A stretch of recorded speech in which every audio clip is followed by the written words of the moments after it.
Hey guys, Gamer here, welcome back to another video. Now, I have just recently achieved level 5 Path of Ascension, as you can see is on my Covenant sector right there.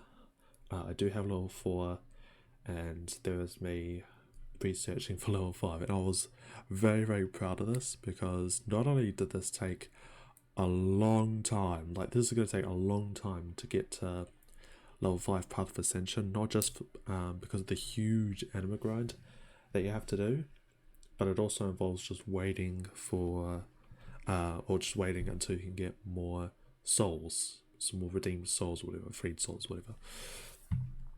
So because of that, it is a little bit gated at the moment. However, they are fixing that in 9.1.5, where if you've got a full Covenant Sanctum, like fully maxed, you can get more than 20 souls on your weekly, on your alts.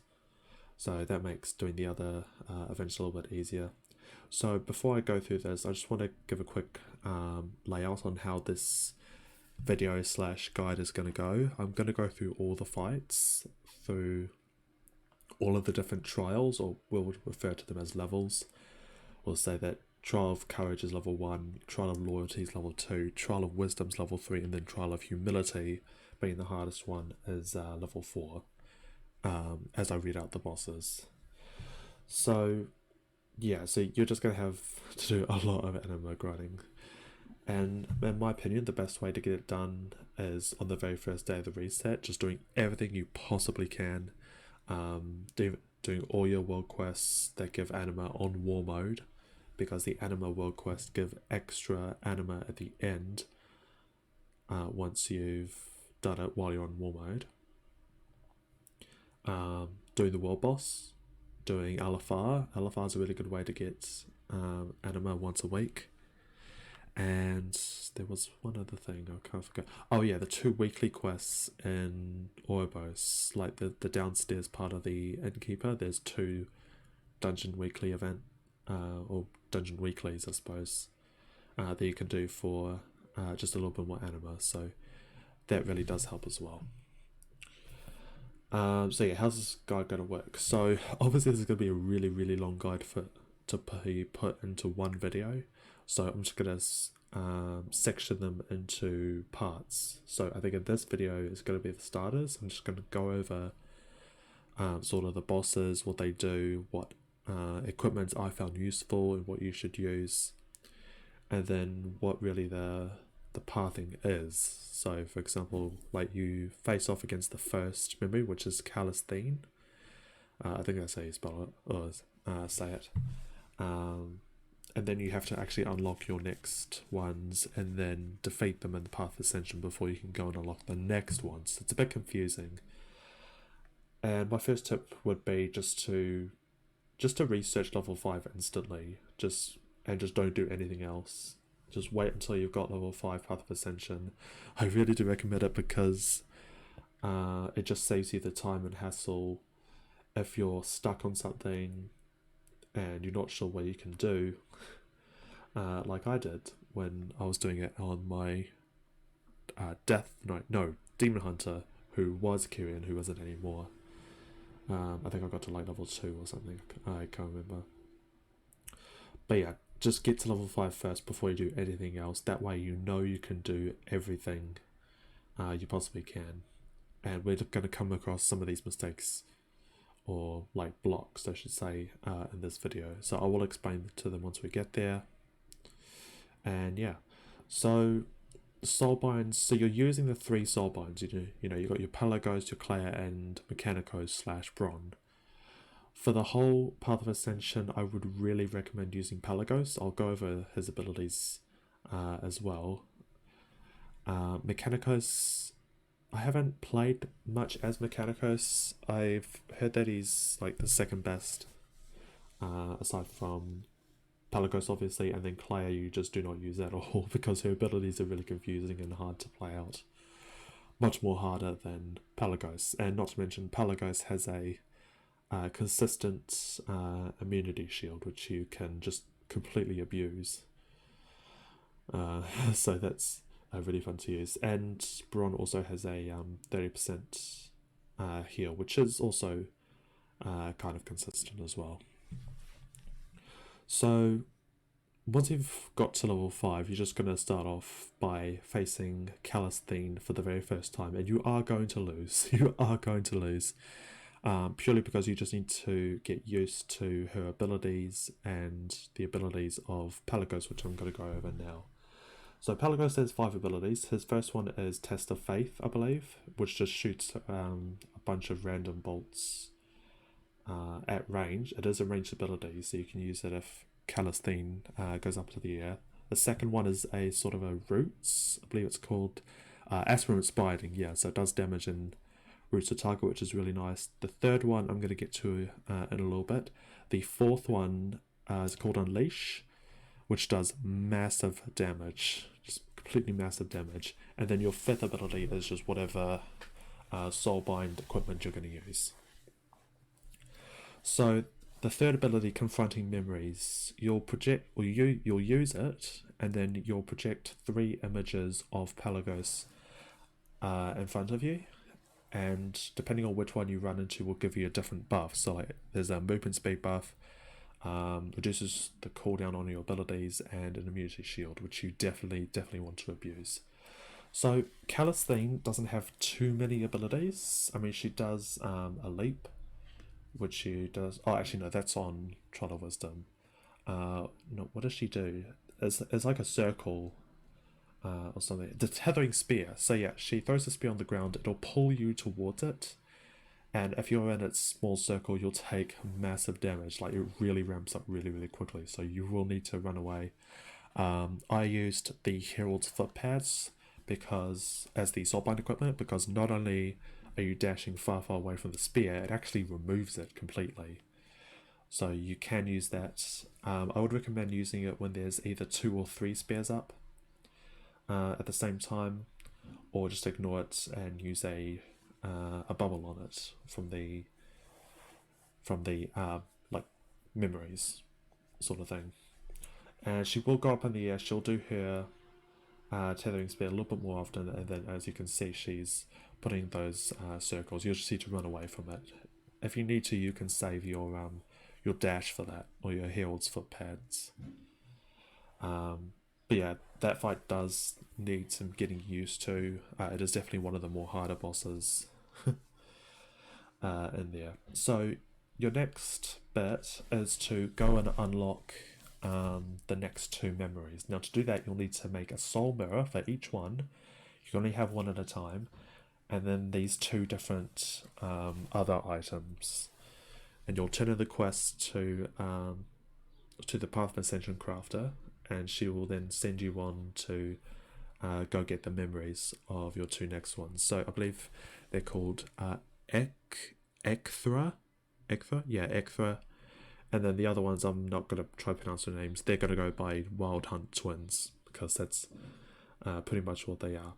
So Ekthra is easier than Calistine. I use the Spirit Forge Aegis for Ekthra, just because I felt like I need it. She's going to summon little spiderlings, which will hurt. That's why I use my my Aegis on, just to absorb some of the damage. But otherwise, Ekthra doesn't do too much. Now, I'm going to talk about a bit of the opener. So you'll want to use the roots, and then immediately afterwards use the Test of Faith, just to get as much damage as you can in on the pull. And then you should be able to do your first memory, whatever that is. You will need the shield. You will need the shield. However, there are going to be some cases, not on this boss, but you might want to take the cooldown reduction memory, which does actually help a lot.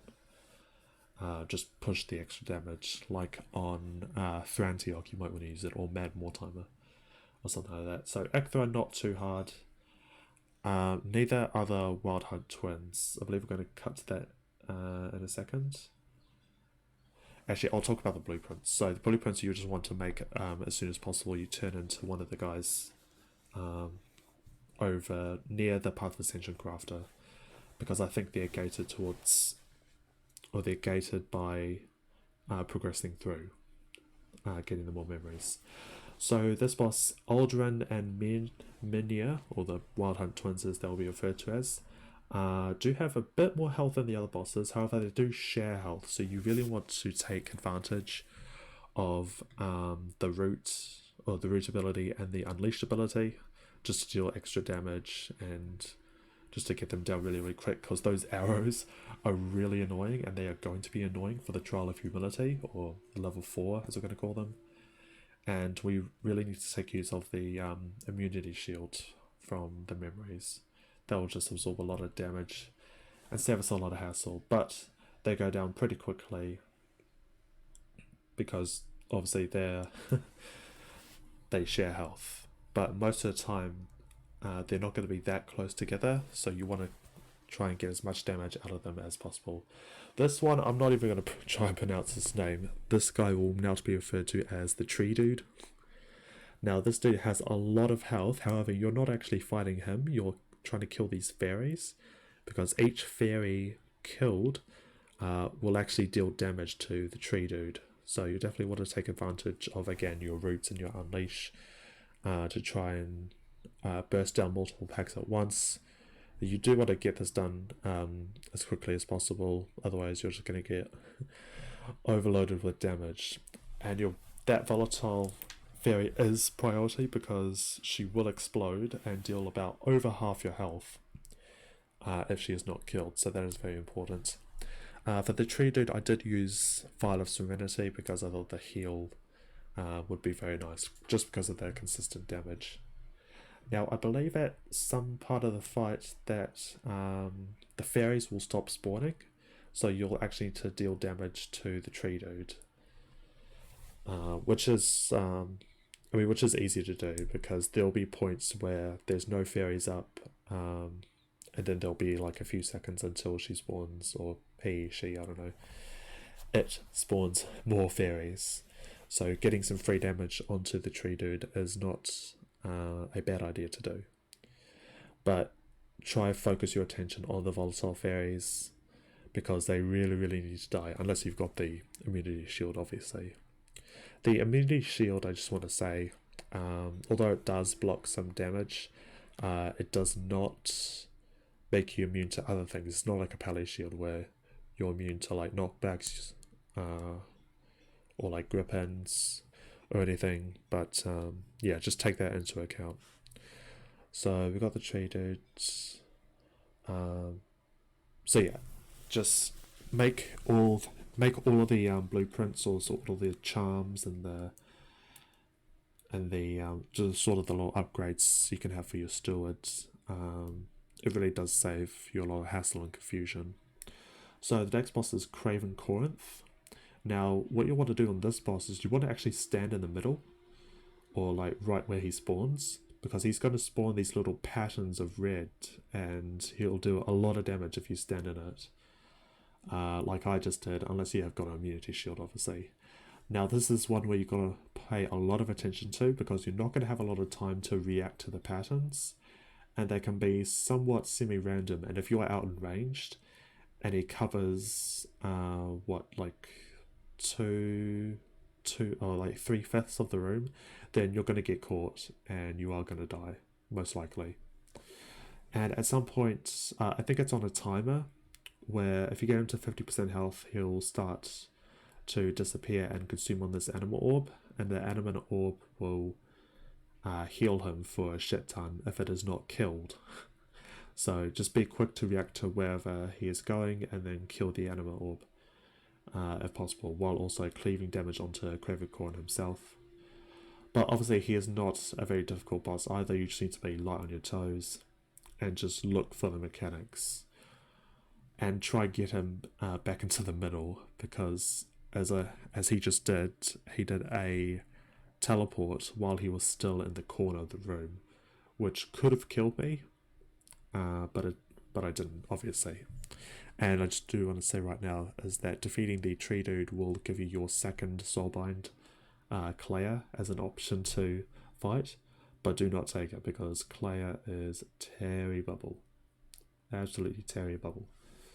So this is where you're going to get your second actually no, let's talk about Splinterbark Nightmare. So Splinterbark Nightmare is actually very interesting in the way he works, because he's going to spawn, I think 3 stun spikes and 1 good flower. If running into the good flower, or like the green flower, will reduce your damage taken, and that's going to be very important for later on. Because the damage taken debuff stacks up, and you will need it to survive the sort of tantrum that he's going to do. And if you run into the, if you run into those little death splinters, they will stun you, and there is a chance that they will spawn right on top of you while you are stunned. So you could chain stun and easily die. So you got to be really, you really just got to pay attention to wherever they are. I think I picked up the wrong memory right then, just because I couldn't see it. And yeah, the whole room is covered in these spikes. Okay, so that's the rampage right there. Oh, actually, no, is it? No, I think that's just his enrage. I got really close to dying. Oh yeah, I actually did fail on this one because I didn't. I got stunned by too many of those spikes, and it's not like one of those mechanics where it has a grace period. They are immediately going to stun you if you are in the circle. So just be very, very aware that, again, use the immunity shield. Use your Violent Serenity as well. I chose my Deep Echo Trident for whatever reason.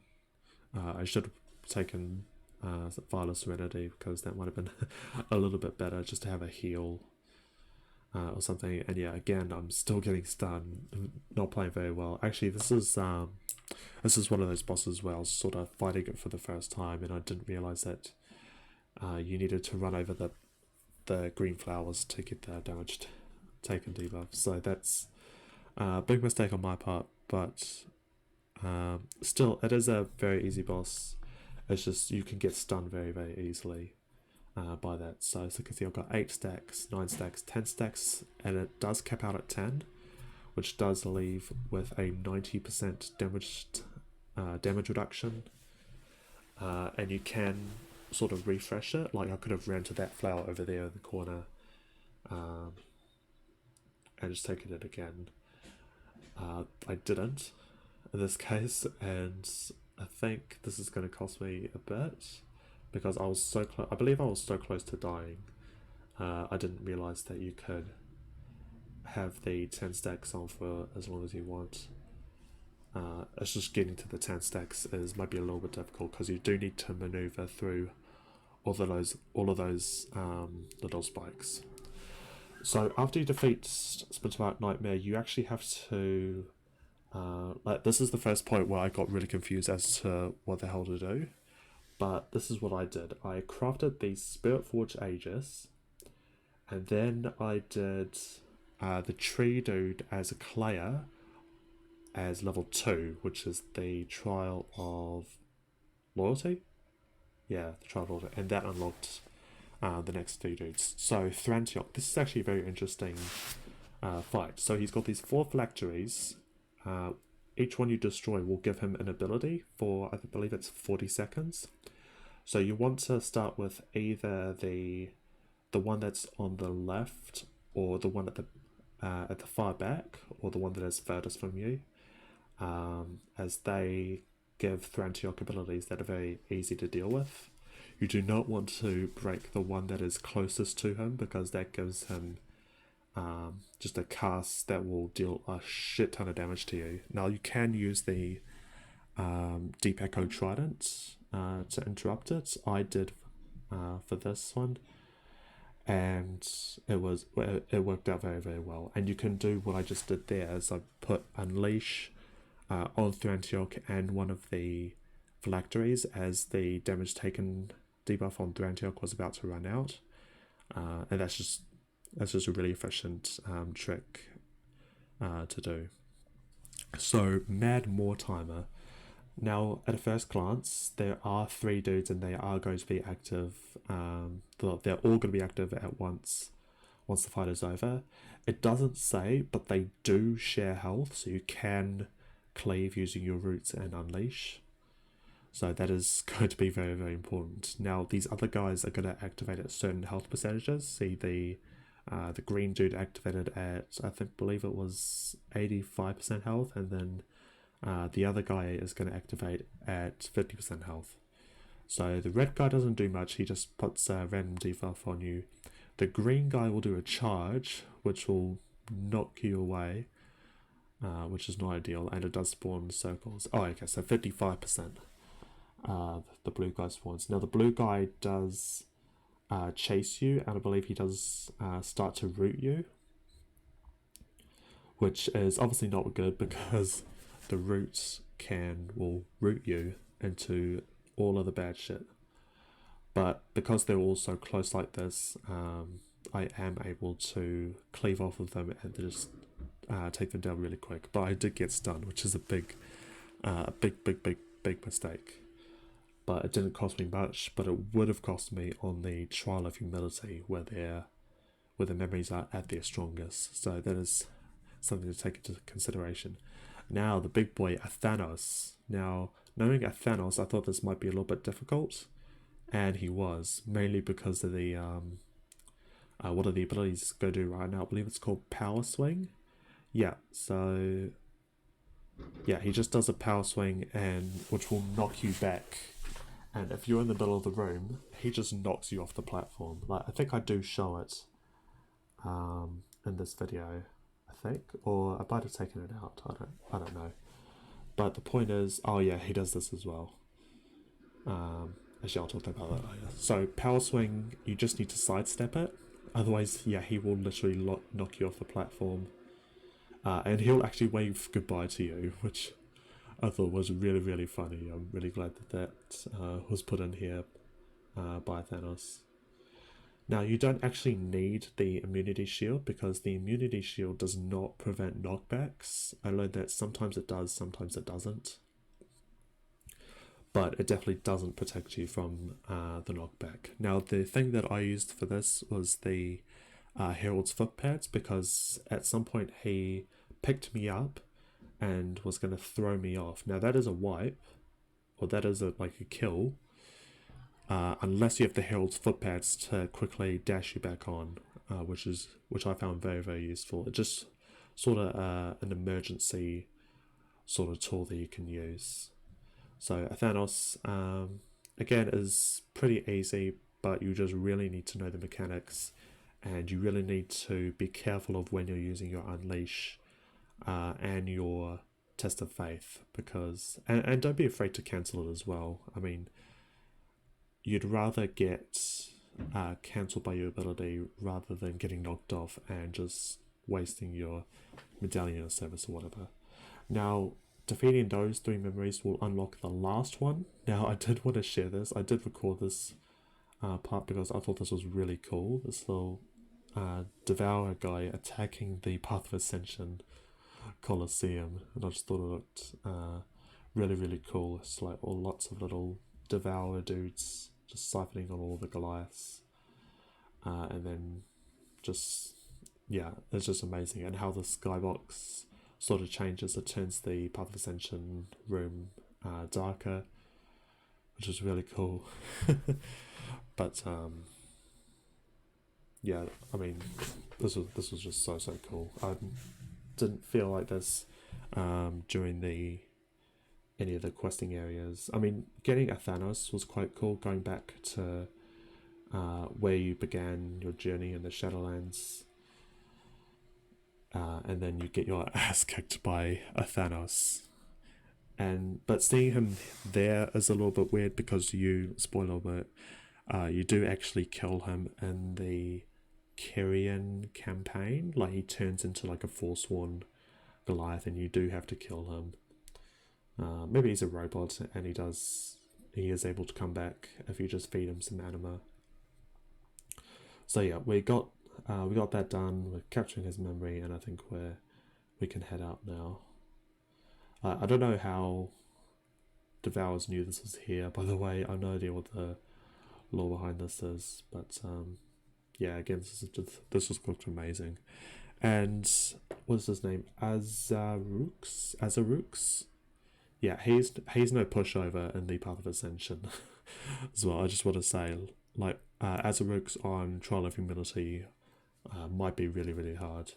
The bosses I think that are going to be really hard on all the level 4 Trial of Humility, probably Azuruk's, Thrantiok, Calistine, and maybe even Man Wartimer as well, maybe, but I don't know.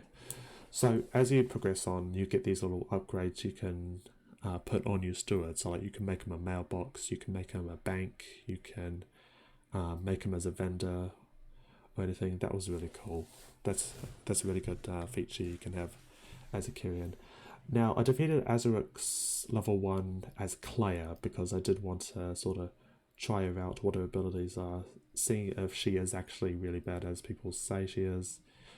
And yeah, I'd really prefer Pelagos above everything, because Pelagos' abilities are really easy to understand, and they're able to sustain him throughout all the fights with the immunity shield, and just all round a good soulbind.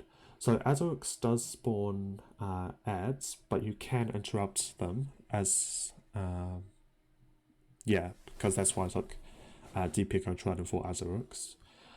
But no matter how quick you are, I think you are still going to get some ads, so it is very important that you get them down really, really quickly, because they do hurt. And the little, there it is, the infestation. I should be interrupting that. Why am I not interrupting that? Anyway, as the fight goes on, the whole room is going to be filled up with those orbs. You do not want to be near those orbs, nor do you want to be in the swirly that spawns from them, because they do a shit ton of damage, and as Claire, you can't really heal that much outside of Vala Serenity. And as you can see, I almost actually died on the first try, because I didn't read the abilities, what they would do when you have the Archon, the big Archon buff. Yeah, and I wasn't using my abilities, so I just kept running and kiting him, because you can actually do that. Oh yeah, I was using my Vial of Lich Frost, I believe, which just roots the target and anyone else close by. You can use that, that is a viable pick, but obviously I should have chosen the Deep Echo Trident, or the Vial of Serenity also helps, as well as the Spirit Forge Aegis.